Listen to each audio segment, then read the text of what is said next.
In 1964, $4 million was so much money, okay? Every town has one, a section that is so tough that people lock their car doors when they drive through it. Well, the Heights was in Houston. The Heights is where I was born, January 16th, 1935. Wasn't all that much crime in the section, which is north of downtown Houston.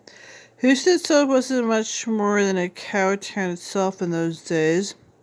Just that people were tough there, super tough. You either learned to take care of yourself, got the shit beat out of you. I heard somebody say that one time, I was real little, but made the impression on me. Cat hides in three ways: a millionaire, a convict, or dead. I didn't know anybody that was a millionaire. None of our friends had any money. We didn't.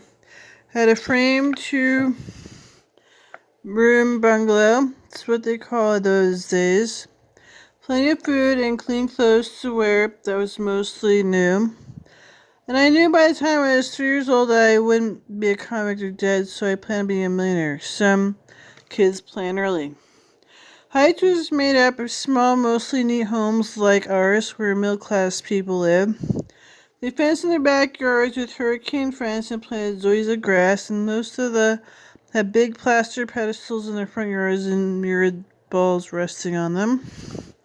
On 25th Street, not far from the park on 18th.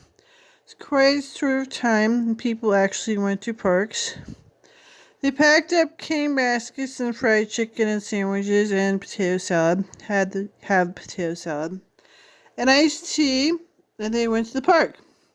Sat there without saying much of anything, and they ate their food. Dust and went home.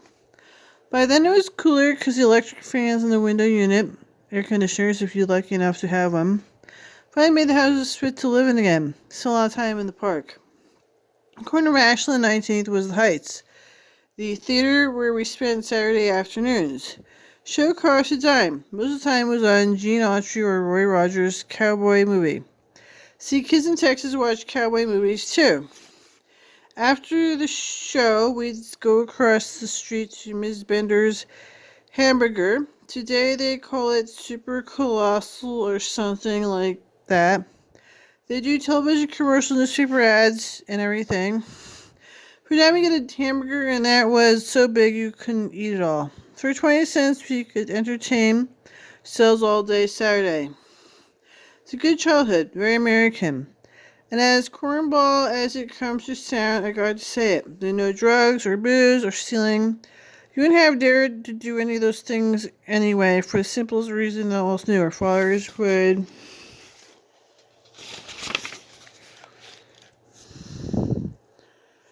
have beat the hell out of us, hurt us. They wouldn't. Any psychologist trying to tell our daddies we shouldn't beat on kids. They were just afraid to do anything wrong. Everybody was employed. Everybody. It was a long time before anybody knew about workers' compensation and unemployment benefits. They're all terms that came much later. Guess you could call our section a blue-collar suburb if you had to put a label on it. Daddy was a mechanic. My grandfather had been a mechanic. I wouldn't be a mechanic. Simple. Nice part was I actually wanted to be a mechanic, but I had a very good reason. Race drivers. I had to know how to work on race cars. As far back as I can remember, I mean way back where things were fuzzy, and you only remember playing in dirt, the white metal car, right on Florence's visit. She brought a box to be Cambril way back there. Can remember wanting to be a race driver. Daddy and Delbert had a garage and a race car. I can remember Daddy taking me over there. So little that he sat me up on the workbench and told me, I stay up there out of the way, boy. And then he went about working on a car. The workbench had covered in galvanized metal. You remember that, and I remember how cold the metal was on my stomach, and I slid down off the workbench. He should have put me in the race car in the first place, because it's where I always ended up.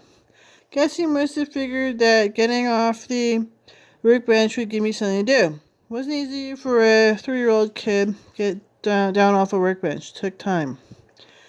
Then there was a period when he didn't take me to the garage with him, and a kid can't stand change like that. I thought my world had ended. To find out why, he is building me my own race car.